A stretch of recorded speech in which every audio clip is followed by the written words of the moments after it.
I lie there in the middle of the forest, not seeing the dueling lightning flashes high above the trees, not feeling the drenching rain that continues to pour down on my still form. Michael. A voice cuts through my mind. I'm so tired. I just want to lay here, ignore it. Michael, you must listen. There isn't much time. Go away. It's just a voice in my head. Leave me alone. Events are in motion. The storm is only the beginning. They sent it for you, hoped it would kill you. They know you have a role, but they can't know how important you are, or they wouldn't have stopped there. What are you? Quiet. There's no time. We have to. Wait. Oh no. Michael, you need to get up. You need to get up and get the hell out of there. It's coming! My eyes flutter open, disoriented. Can't tell how long I've been out. The storm still thrashes crazily around me. I ease myself into a sitting position and gingerly assess myself for injuries. There's a large lump raised on my left eyebrow, and I can feel a sizable gash running across my scalp. Although it doesn't seem too deep, I won't be able to tell if I need stitches until I can get to a mirror. A sharp stab of pain beams directly into my brain as my fingers probe the wound, so I quickly stop. Various cuts and scratches from my fall are spread sporadically over my arms and hands, in addition to a particularly nasty one along my left shin. My shoulder still throbs. Not the blinding agony that sent me sprawling earlier, but a dull ache emanating from deep inside the tissue. Was I struck by lightning? I don't remember hearing any thunder, so... What the hell? My head snaps up as a deep, inhuman roar rises from the fury of the storm, reverberating over and again through the trees. The ache in my shoulder flares sharply. I suddenly remember the words of the disembodied voice in my head. Still dazed, I uneasily stagger to my feet. Concussion-based hallucination or not, getting the hell out of here seems like an excellent suggestion. I manage to find the path and haltingly begin to make my way back towards the athletic facility. The storm continues unabated, bathtubs of freezing rain continuing to drench my shivering body. Shearing winds carry the chill deep into the marrow of my bones. Lightning flashes periodically, lighting up the pitch sky as brightly as midday. Dizzy, my foot hits a rock on the path. A whole world lurches as I barely manage to catch myself, the throbbing wound on my scalp making my head feel like an abused bass drum. I stumble along as fast as I'm able, occasionally pausing to glance behind me. If they weren't soaked through, the hairs on the back of my neck would be standing at full attention. Impossible to see or hear anything over the fury of the storm. Some primal sense held over from my caveman ancestors blares a warning at me that I am not alone here in the dark. The savage roar I heard shortly after waking up doesn't repeat itself, but in truth I don't know if that disturbs me more or less. If I hear it again, that means whatever made the sound exists and is somewhere in the woods with me, but at least I would have an idea where. As it stands, I can hope the otherworldly sound was just another delusion brought on by my head injury, but can't manage to shake the chilling feeling that the beast is simply remaining silent, hunting me. At last, after an eternity of fleeting glances and barely avoided falls, I finally emerged from the woods along the path, the school stadium lying before me. The electric lights of the gymnasium, several hundred yards down the paved walkway, burn cheerfully, oblivious to the violent events of the night. I urge my wooden legs to greater efforts and blessedly make it to my destination, throwing open the door and tumbling inside. I sit there sprawled in the facility entryway, trembling from the cold and fear, watching the storm rage outside. After what must have been several minutes, I managed to gather the will to painfully regain my feet and work my way through the building and down the long corridor to the facility locker room. The building is deserted, the silence making the noises of the struggling movement seem all the louder. For a moment, I wonder at the complete lack of people before remembering virtually all sports practices have been cancelled in lieu of the pending week of vacation for Thanksgiving holidays. Gaining access, I immediately moved to the row of sinks in the mirror to get a better assessment of my injuries. The bump above my eye is considerably swollen, will turn into an ugly-looking bruise.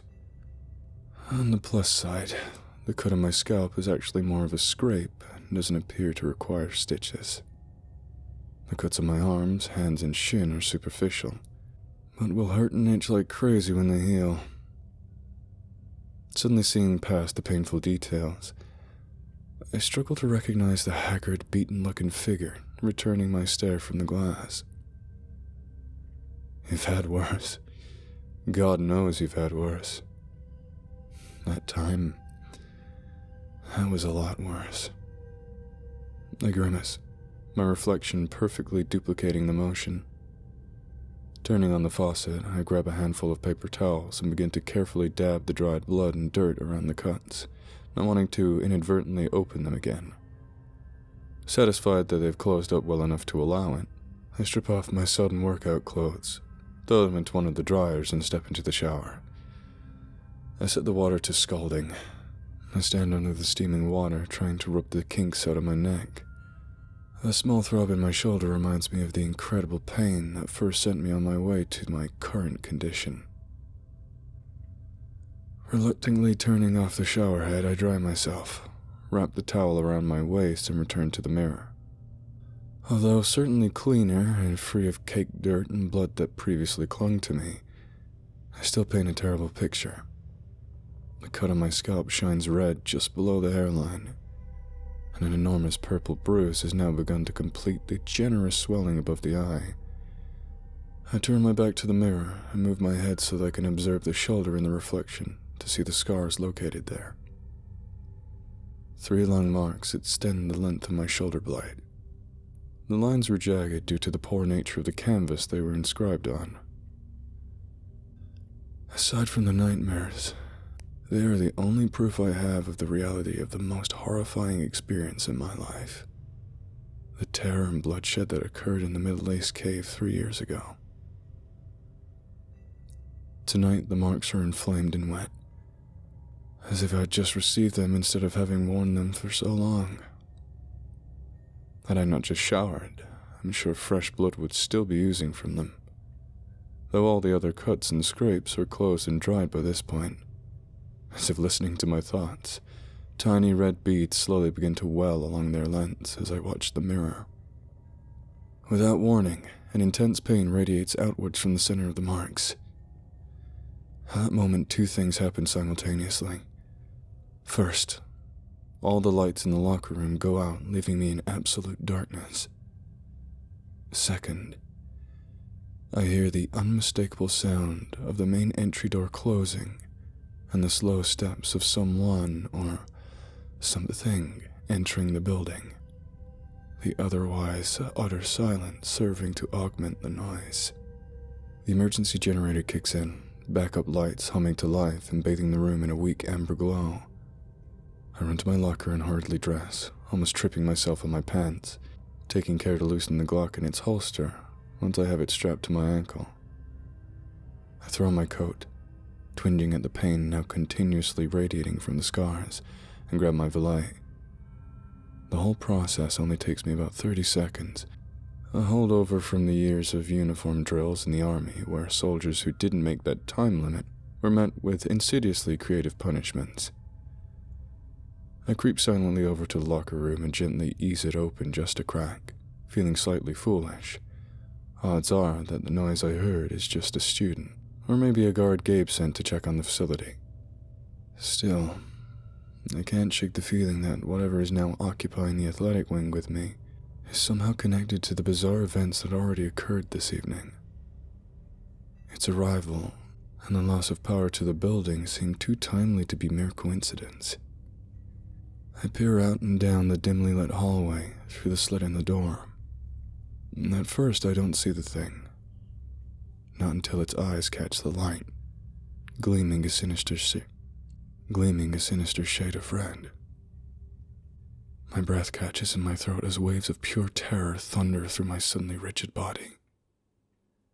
My shoulder screams, almost as badly as in the woods.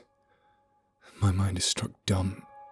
Crazed gibbering crowds out all rational thought. God, my God, just like the last time, got to be a dream. Can't really be happening. I'm still unconscious on the trail, hitting my head, but it just seems to be real. What if it's not a dream? I have to move. I have to do something. Why the fuck does this keep happening to me?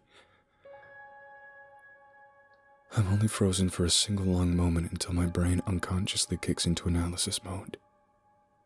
This feeling of unreality is disturbingly familiar, but other than the fantastic nature of my subject, it's not so different from the reconnaissance missions I've been on. 20 yards down the hall, the creature stands on 2 legs and appears to be about 8 feet tall. Definitely not a student. Not a guard either. Unless Gabe decided to try out some biomedical mutants in the rotation. Other than its immense size, I can't determine any further details about the entity because of the way the shadow seems to bend around it, almost as if the light is absorbed once it gets within about a yard of the creature. As I watch, it raises its head as if sniffing the air. A chill runs down my spine as I realize that's probably exactly what it's doing. Its head snaps forward, its incredible blood-red eyes fixed directly on the door concealing me. Ever so slowly, it begins silently stalking down the hallway, hunched into a hunting posture, moving with the powerful grace of a natural predator. My fight-or-flight response frantically initiates. Logically, I have no knowledge of the identity of this creature, and the Glock only holds 7 bullets. Something that size, it's possible the gun would be empty before successfully incapacitating it. The military doctrine drilled into me stresses only committing to a fight when possessing knowledge of the enemy, initiative, and a decisive advantage. At this point, I lack all of those. I reach the conclusion to conduct a tactical withdrawal. To say I'm retreating sounds much more cowardly.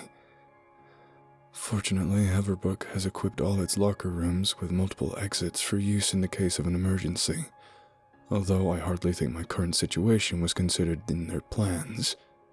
As smoothly and as quietly as I am able, I gently close the door and throw the deadbolt, locking it from the inside. I have little hope that the flimsy metal will impede the monster for more than a couple of seconds, but I'll take any opportunity to up my odds of survival. Wounds throbbing uncomfortably, I hobble up to the far side of the locker room to the emergency exit as quickly as I can and push through it, emerging into a utility hallway. No alarm sounds. The electricians must have foolishly attached the warning system to the primary power grid, though it's not as if help would be able to reach me in time anyway. I break into a limping run towards the shining red exit sign that seems impossibly far away. Just as I reach it, I can hear what can only be the sound of a rudely abused deadbolt shearing in two, and the locker room door being thrown inward off its hinges.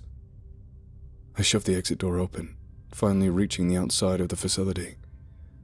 To my relief, the storm has abated, though in its wake, an unnaturally thick and viscous fog has crept in, sinuously enveloping the world in an incredible dense cloud of white and reducing visibility to little better than nothing. I consider my options. I could try to hide somewhere nearby, but it seems the creature is tracking me by smell or some other method and would likely find me fairly quick. That means my best bet is to try and put as much distance between me and it as fast as possible. I glance at my watch and see that it's just now 6:15. If I push myself, I may be able to make the 6:20 back towards Overbrook. I make my decision, pain and exhaustion slowly overcoming my rush of adrenaline, and stagger forward towards the station. I really hope the bloody train is on time.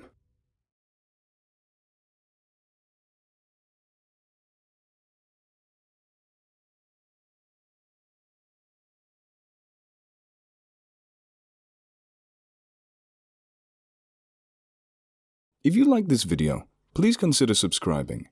And if you're an animal lover like me, please consider donating to the World Land Trust, a charity that aims to help wildlife through buying land, preventing development, and helping endangered species.